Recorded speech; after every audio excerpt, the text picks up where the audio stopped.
यह कहानी है घर से भागकर शादी करने वाली लड़कियों के लिए। ट्रेन के डिब्बे में मेरे सामने की सीट पर एक सुंदर सी लड़की बैठी थी। उसने मुझसे पूछा, हेलो, क्या आपके पास इस मोबाइल का पिन है? उसने अपने बैग से एक फ़ोन निकाला। उसमें वो नया सिम कार्ड डालना चाहती थी, लेकिन सिम स्टॉल खोलने के लिए पिन की ज़रूरत पड़ती, जो उसके पास नहीं थी। मैंने हाँ में गर्दन हिलाई और अपने थैले से पिन निकालकर लड़की को दे दिया। लड़की मुस्कुराई और थैंक यू कहते हुए उसने ले लिया और सिम डालकर पिन मुझे वापस कर दी। थोड़ी देर बाद वो फिर से इधर उधर देखने सुनने लगे।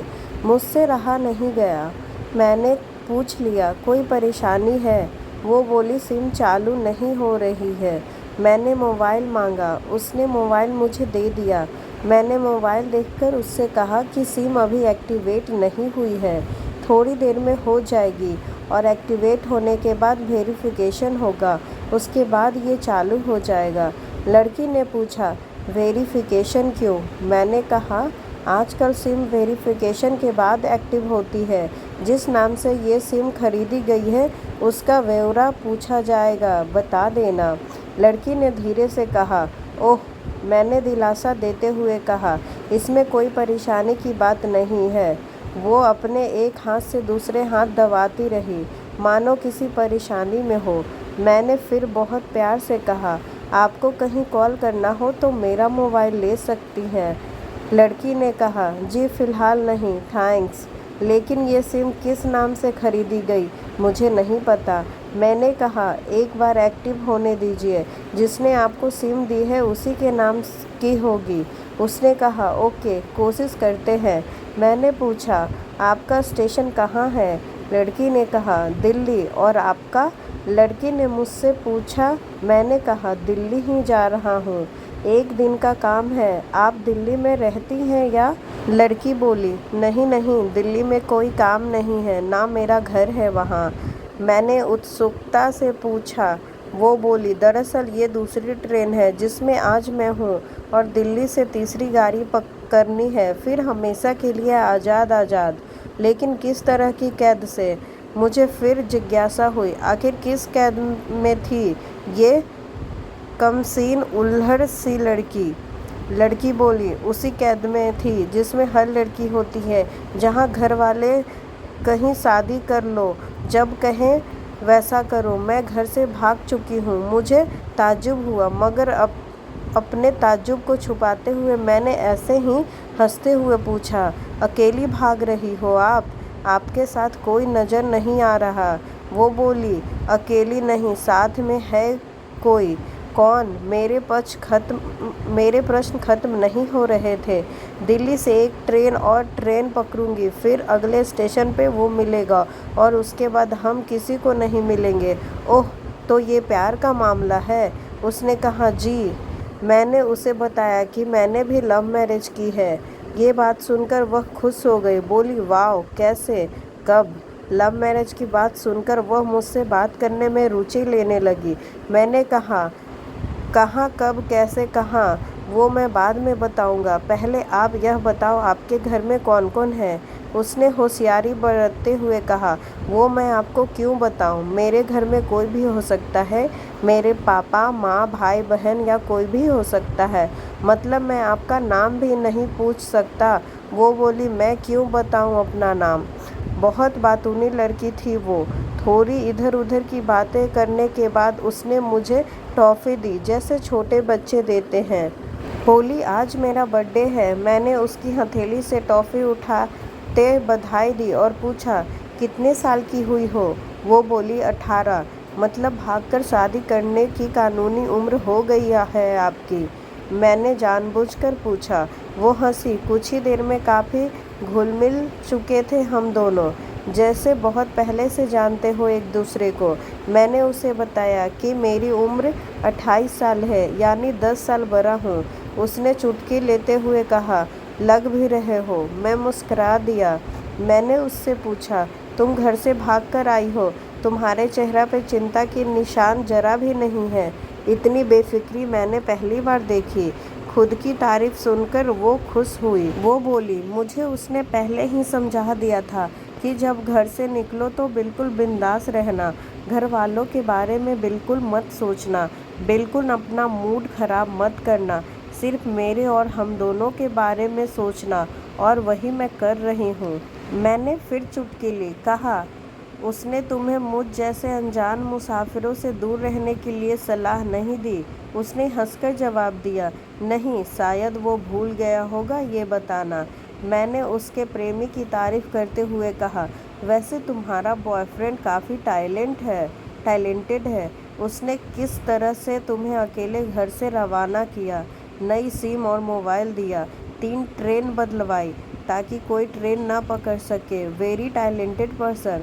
लड़की ने भी हामी भरी बोली। हाँ, बोली, बहुत टैलेंटेड है वो, उसके जैसा कोई नहीं। मैंने उसे बताया कि मेरी शादी को 5 साल हुए हैं, एक बेटी है 1.5 साल की। ये देखो उसकी तस्वीर। मेरे फ़ोन पर बच्ची की तस्वीर देखकर उसके मुंह से निकल गया, सो क्यूट। मैंने उसे बताया कि ये जब पैदा हुई तब मैं कुवैत में था। फिर मैंने कुछ महीनों के बाद जॉब छोड़ दिया और अपने ही कस्बे में काम करने लगा। लड़की ने पूछा, जॉब क्यों छोड़ी? उसने बोला, क्या बीवी बच्चों को साथ नहीं ले जा सकते थे? मैंने कहा, काफ़ी टेक्निकल मामलों में गुजर कर एक लंबी अवधि के बाद रख सकते। उस वक्त ये मुमकिन नहीं था। मुझे दोनों में से एक को चुनना था, आलीशान रहन सहन के साथ नौकरी या परिवार। मैंने परिवार चुना। बेटी को बड़ा होते देखने के लिए मैं कुवैत वापस गया था, लेकिन अपना इस्तीफा देकर लौट आया। लड़की ने कहा, अच्छी बात है। मैं मुस्कुराकर खिड़की की तरफ देखने लगा। लड़की ने पूछा, अच्छा, आपने तो लव मैरिज की थी ना, फिर आप भागकर कहाँ गए थे, कैसे रहे? उसके हर सवाल और हर बात में मुझे महसूस हो रहा था कि ये लड़की बिल्कुल नासमझ और मासूम है। मैंने उसे बताया कि मैंने भागकर शादी नहीं की है, और ये भी है कि उसके पापा ने मुझे पहली नज़र में सख्ती रिजेक्ट कर दिया था। उन्होंने आपको रिजेक्ट क्यों किया? लड़की ने पूछा। मैंने कहा, रिजेक्ट करने की कुछ भी वजह हो सकती है, मेरी जाति, मेरी जॉब, मेरा परिवार और भी बहुत कुछ। बिल्कुल सही कहा।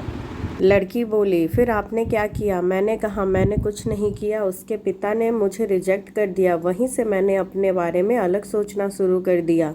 मीरा मुझसे कही कि चलो भाग चलते हैं। मेरी वाइफ का नाम मीरा है। मैंने मना कर दिया। वो 2 दिन तक लगातार जोर देती रही कि चलो भाग चलते हैं। मैं मना करता रहा। मैंने उसे समझाया कि भागने वाले जोरों में लड़के की इज्जत और शान पर कोई खास फर्क नहीं पड़ता, जबकि लड़की के बारे में लोग बहुत उल्टा सीधा बोलते हैं। उसकी कोई इज्जत नहीं होती, उसके घर वालों की बहुत बेइज्जती होती है, भले ही उसका प्रेमी बहुत अच्छा क्यों न हो। जो उसे देखेगा पीठ पीछे बुराई ही करेगा, भले ही वो लड़की को भागे बहुत टाइम क्यों न हो गया हो, पर समाज उसे कभी सही नज़रिए से नहीं देखती। ये समाज लड़कों के लिए अलग कानून बनाता और लड़की के लिए अलग। मैं तुम्हारी पीठ को छलनी करके सुखी नहीं रह सकता, तुम्हारे माँ बाप को दुखी करके अपनी ख्वाहिश पूरी नहीं कर सकता। वो अपने नीचे का होठ दांतों तले पीसने लगी। उसने पानी की बोतल का ढक्कन खोलकर एक घूंट पानी पिया। मैंने कहा, अगर मैं उस दिन उसे भगा ले जाता तो उसकी माँ शायद कई दिनों तक पानी भी ना पीती। इसीलिए मेरी हिम्मत ना हुई कि ऐसा काम करूं। मैं जिससे प्रेम करूं उसके माँ बाप मेरे माँ बाप के समान ही हैं, चाहे शादी हो या ना हो। कुछ पल के लिए वो सोच में पड़ गई, लेकिन मेरे बारे में और अधिक जानना चाहती थी। उसने पूछा कि फिर आपकी शादी कैसे हुई? मैंने बताया कि मीरा की सगाई कहीं और करा दी गई थी। धीरे धीरे सब कुछ नॉर्मल हो गया था। मीरा और उसके मंगेतर की बातें भी होने लगी थी फ़ोन पर, लेकिन जैसे जैसे शादी नज़दीक आने लगी उन लोगों की डिमांड बढ़ने लगी। डिमांड मतलब? लड़की ने पूछा। डिमांड का एक ही मतलब होता है, दहेज की डिमांड। परिवार में सबको सोने से बने तोहफे दो, दूल्हे को लग्जरी कार चाहिए, सास और ननद को गोल्ड की चीज़ें दो, वगैरह वगैरह। वो बोले, हमारे यहाँ रीत है, लड़का कुछ नहीं कहता। वो सगाई मैंने तुड़वा डाली। फिर किसी तरह घर वालों को समझा बुझाकर मैंने मीरा से शादी कर ली। ये सब किस्मत की बात है, लड़की बोली। चलो अच्छा हुआ आप मिल गए, वरना वो गलत लोगों में फंस जाती। मैंने कहा, जरूरी नहीं कि माँ बाप फैसला हमेशा सही, और ये भी नहीं जरूरी कि प्रेमी जोड़ी की पसंद सही हो। दोनों में से कोई भी गलत हो सकता है। मतलब की बात यहाँ है कि कौन ज़्यादा समझदार और वफादार है। लड़की ने फिर से पानी का घूंट पिया और मैंने भी। लड़की ने कहा कि हमारा फैसला गलत हो जाए तो कोई बात नहीं, उन्हें दिक्कत नहीं होनी चाहिए। मैंने कहा, फैसला ऐसा हो जो दोनों का हो, बच्चों और माता पिता दोनों की सहमति, वो सबसे सही है। बुरा मत मानना, मैं कहना चाहूँगा कि तुम्हारा फैसला तुम दोनों का है, जिससे तुम्हारे पेरेंट्स शामिल नहीं हैं। ना ही तुम्हारा प्यार का असली मतलब पता है। अभी मैंने कहा, तुम प्यार में हो, तुम अपना सब कुछ छोड़कर चली आई, ये प्यार है। तुमने अकल का इस्तेमाल नहीं किया, ये कोई प्यार है? नफ़ा नुकसान नहीं सोचा, ये प्यार है? तुम्हारा दिमाग दुनियादारी के फितूर से बिल्कुल खाली था। उस खाली स्पेस में प्यार इंस्टॉल कर दिया गया। जिसने प्यार को इंस्टॉल किया वो प्यार में नहीं, यानी तुम जिसके साथ जा रही हो वो प्यार में नहीं, बल्कि होशियार और हीरोगिरी में है। जो प्यार में होता है वो इतनी प्लानिंग नहीं कर पाता, 3 ट्रेन नहीं बदलवा पाता, उसका दिमाग इतना काम ही नहीं करता। कोई कहे मैं आशिक हूँ और सातिर भी हूँ, ये नामुमकिन है। मजनू प्यार में पागल हो गया था, लोग पत्थर मारते थे उसे। प्यार में उसकी पहचान तक मिट गई। उसे दुनिया मजनू के नाम से जानती है, जबकि उसका असली नाम कैस था, जो नहीं इस्तेमाल किया जाता। वो सातिर होता तो क्या से मजनू न बन पाता। फरहाद ने सिरों के लिए पहाड़ों को खोदकर नहर निकाल डाली थी, और उसी नहर में उसका लहू बहा था। वो इश्क था। इश्क में कोई फकीर हो गया, कोई जोगी हो गया। किसी मांझी ने पहाड़ तोड़कर रास्ता निकाल दिया, किसी ने अतिरिक्त दिमाग नहीं लगाया। लालच बसना और हासिल करने का नाम इश्क नहीं। इश्क समर्पण है करने को कहते हैं, जिसमें इंसान सबसे पहले खुद का समर्पण करता है, जैसे तुमने किया। लेकिन तुम्हारा समर्पण हासिल करने के लिए था, यानी तुम्हारे इश्क में तृष्णा की मिलावट है। डॉक्टर इकबाल का एक शेर है, लड़की अचानक से खो सी गई, उसकी खिलखिलाहट और लड़कपन एकदम से खामोशी में बदल गई। मुझे लगा मैं कुछ ज़्यादा बोल गया, फिर भी मैंने जारी रखा। मैंने कहा, प्यार तुम्हारे पापा तुमसे करते हैं, कुछ दिनों बाद उनका वजन आधा हो जाएगा। तुम्हारी माँ कई दिनों तक खाना नहीं खा पाएगी, ना ही पानी पिएगी। जबकि आपको अपने प्रेमी को आजमा कर देख लेना, ना तो उसकी सेहत पर फर्क पड़ता है, ना ही दिमाग पर। वो अक्लमंद है, आप अपने लिए अच्छा सोच लेता है। आजकल गली मोहल्ले के हर तीसरे लौंडे लफंडे को जो इश्क होता है वो इश्क नहीं, वो सिनेमा जैसा कुछ है, एक तरह की स्टंटबाजी है, अलग कुछ करने का फितूर और कुछ नहीं। लड़की का चेहरे का रंग बदल गया, ऐसा लग रहा था अब वो यहाँ नहीं है, उसका दिमाग किसी अतीत में टहलने निकल गया हो।